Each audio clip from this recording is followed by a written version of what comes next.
some new signings that the Bucs have made.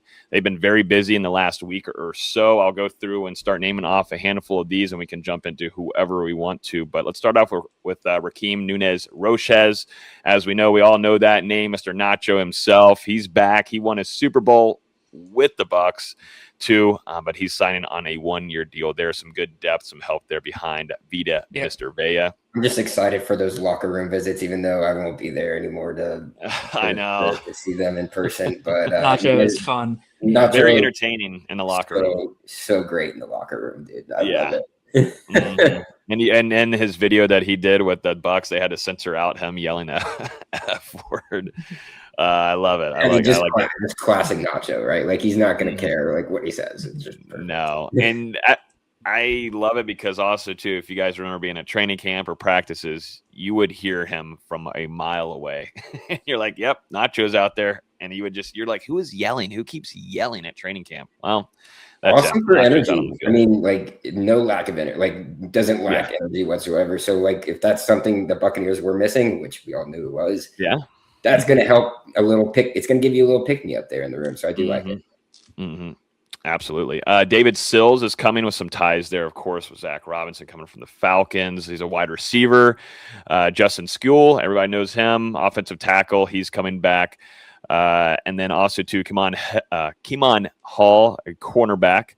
He spent the time with the Titans, Cowboys, and Chargers. He's a 28-year-old as well, but he's mostly going to be looking at, some contributions in special teams and some depth at the cornerback position, along with 2 depth. We're going to talk about Chase Lucas, which was just announced yesterday, another secondary addition.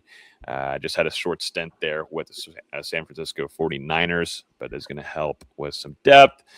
And then also, too, this is one that me and River had to make sure we're trying to get the name right or how to say it. Hagai Nedebusi.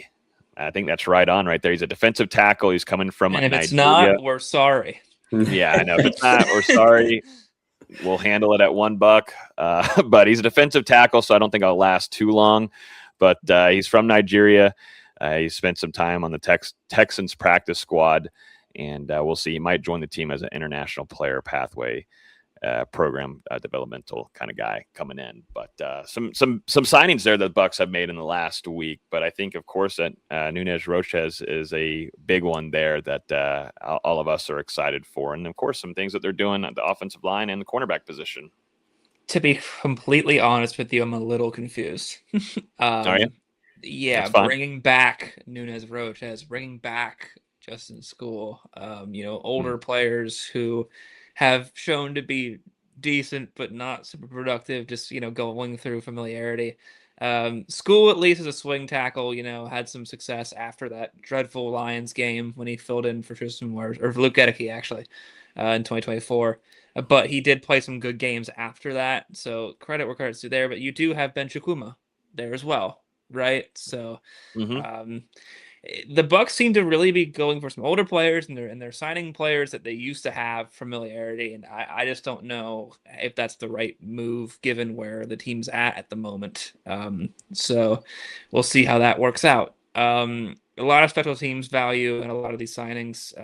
Corners, particularly the 2 corners, Lucas and Hall, definitely big special teams value there.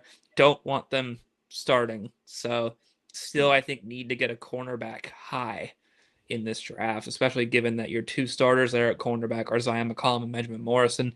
Morrison, injury riddled his first season, some up and down play there. McCollum, ever since he got his contract extension, has not been able to put together a consistent season. Yeah. So if those are your 2 starting corners, you might want to think about introducing a third cog in that machine, perhaps, to try and get everything running smoothly. Ladies and gentlemen, it is Masters Week, and it's a great time to get involved on Prize Picks. As you can see on the screen next to me, I've gone ahead and made my pick. You can now use team picks on Prize Picks. You can actually go in and pick a winner of the Masters, or you can go into the NBA as you're seeing on the screen right now. You can pick a winner of that game. You can do the total points as well. But specifically for this, we are going into the Masters and picking a winner, and I've got Bryson DeChambeau to win this one. I do feel good about it, although there's a lot of good competition coming into it, and you never know what is going to happen in the Masters as well. But that's going to be my pick for the Masters. Prize Picks is the America's #1 sports picks app. The app is really easy to use. Also, it is available in most states, including California, Texas, and Florida. If you guys do want to get involved, new user offer, you play $5, you get $50 back in lineups. To download the app, use code HMA. That's right down here below me.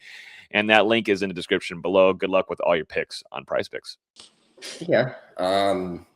I like some of the moves in the secondary, special teams wise, things of that nature. Those are good. The guy from San Francisco can play backup nickel. I forget his name because there were so many signings. Chase Lucas.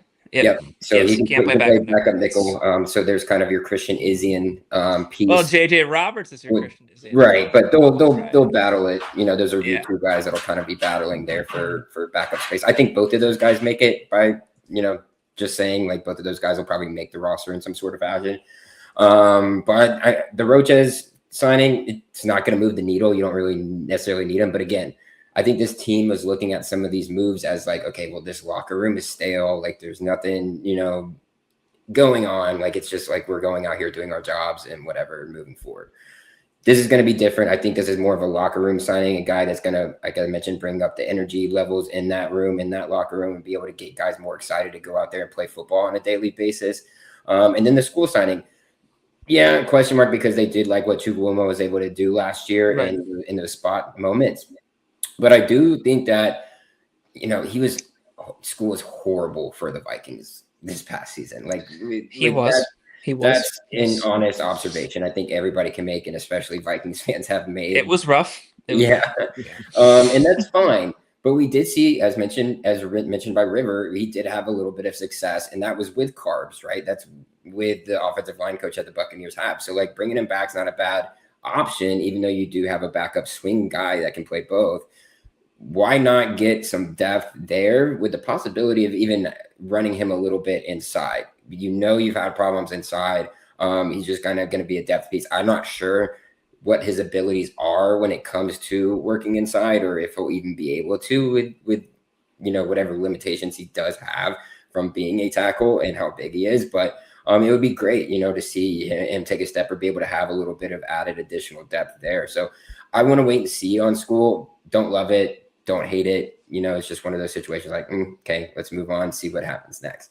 But overall, they're not anything. None of these guys are going to move the needle. I think the special teams just got way better. That's pretty much what it's telling us, is that, hey, we're going to try and go get everybody's best special teams guy, so this doesn't happen again. And maybe that is, could be the difference between three of your losses last year and turning into 3 wins. Like, who knows what that impact will have, but I don't mind them. I think my favorite is the Nacho piece, because I do think that the team desperately needed somebody with some personality other than just going out about their business every single day.